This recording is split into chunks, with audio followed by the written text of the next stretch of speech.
Hello বন্ধুরা, আমি রবিন আর এখন কথা বলবো দেব শুভশ্রী অভিনীত ছবি ধূমকেতু নিয়ে আজকে কিছু কথা। তো সেটা হচ্ছে এই ছবিটা নিয়ে দর্শক মহলে প্রচুর উন্মাদনা কিন্তু রয়েছে এবং অ্যাডভান্স বুকিং হোক বা রিলিজের আগের দিন রাত্রিবেলা দুটো শো হাউসফুল। সকাল 7টায় যেখানে কোনো দিন হল পায় না, মানে সকাল 7টার শো পায় না, সেখানে শো পেয়েছে ধূমকেতু। এবং তাছাড়াও ধূমকেতুর রেসপন্স খুবই ভালো, প্রত্যেকটা হলে হাউসফুল বা অলমোস্ট ফুল। কিন্তু তার মধ্যে শুরু হয়েছিল 200 থেকে 250টা হল হাউসফুল ছিল এবং ফার্স্ট ডে কালেকশন ছিল 2.18 CR এবং সেকেন্ড ডে সেটা বেড়ে গিয়ে হয় প্রায় 300টা শো হাউসফুল বা অলমোস্ট ফুল বলতে পারো। তো সেই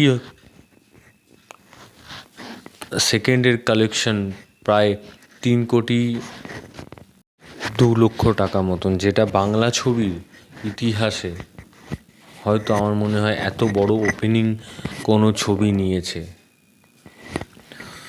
তো ধূমকেতু ছবি নিয়ে যেরকম দর্শক মহলে উন্মাদনা রয়েছে যে ছবিটা খুবই ভালো ছবি হয়েছে, এবং সেরকম কিন্তু একটা যে ছবি আমরা যদি ভেবে যাই যে দেবের ছবি, শুভশ্রীর ছবি, মানে আমরা সেই কমার্শিয়াল ভাবটা পাবো, মানে একটা বিশাল নাচ গান থাকবে, সেটা কিন্তু নয়। এটা কৌশিক গাঙ্গুলির ছবি এবং একটা ড্রামা ওরিয়েন্টেড ছবি। তো সেই দিক থেকে আমাদের কিন্তু এটা মাথায় রেখে হলে যেতে হবে, সেই মাইন্ড সেট আপ করে। এবং দর্শক মহলে কিন্তু প্রচুর প্রশংসিত এই ছবিটা, প্রত্যেকটা মানুষ কিন্তু বলছে দেব শুভশ্রীর এই ছবি নিয়ে। তার মধ্যে কিন্তু নজর কেড়েছে রুদ্রনীল, তার অভিনয় কিন্তু এখানে প্রত্যেকটি মানুষ প্রশংসিত করছে তাকে, যে তার অভিনয় নিয়ে। তো ধূমকেতু ছবিটা যেভাবে তার বক্স অফিস বা তার পথ চলা শুরু করেছে, অনেক মানুষ এরকমও বলছে যে ছবিটা 10 বছর পর রিলিজ হয়েছে তো ভালো হয়েছে, কারণ ভগবান হয়তো চেয়েছিল যে 10 বছর পর রিলিজ করুক। এবং সেই সময় দাঁড়িয়েও যা স্কেল আছে ছবিটার মধ্যে, না দারুণ। এবং একটা নস্টালজিয়া কোনো একটা জায়গায় কাজ করেছে মানুষের মধ্যে। এবং দেব যে এই ছবিটাকে নিয়ে বেশি প্রচার করেছে তাও কিন্তু নয়, কিন্তু একটা নস্টালজিয়া কাজ করেছে। কারণ আমাদের ছোটোবেলার ছবি, মানে ছোটোবেলায় আমরা যখন স্কুলে পড়ি সেই সময়কার ছবিটা তৈরি হয়েছিল এবং কোনো কারণে হয় ছবিটা রিলিজ হয়নি, এত বছর পর একটা ইমোশন মানুষের মধ্যে কাজ করেছে।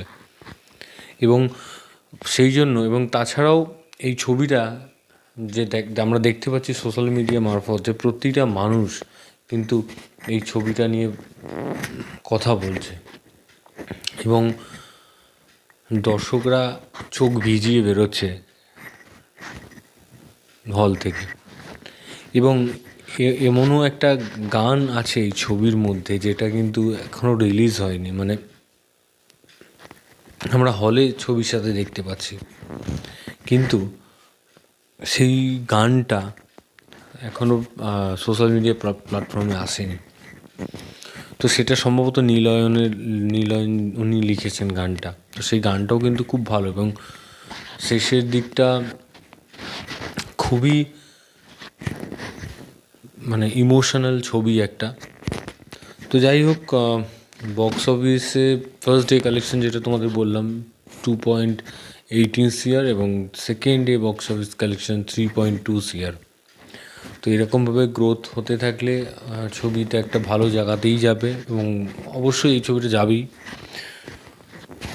এবং তার সাথে সাথে রঘু ডাকাতেরও কিন্তু একটা হাই এক্সপেকটেশন তৈরি হবে দর্শক মহলে, কারণ ধূমকেতু ছবির পর দুর্গাপুজোর সময় আসছে রঘু ডাকাত, এবং রঘু ডাকাতের সাথে পাঙ্গা দিতে আসছে প্রচুর বাংলা ছবি। তো দেখা যাক সব মিলিয়ে কী হয়। তো ভিডিওটা তোমাদের যদি ভালো লেগে থাকে তোমরা কমেন্ট সেকশনে কমেন্ট করে জানিয়ে দাও এবং সাবস্ক্রাইব করো চ্যানেল পি বাংলা পিবি এবং বেল আইকনে ক্লিক করতে ভুলো না। বেল আইকনে ক্লিক করলে তোমরা সবার আগে নোটিফিকেশন পেয়ে যাবে। ধন্যবাদ।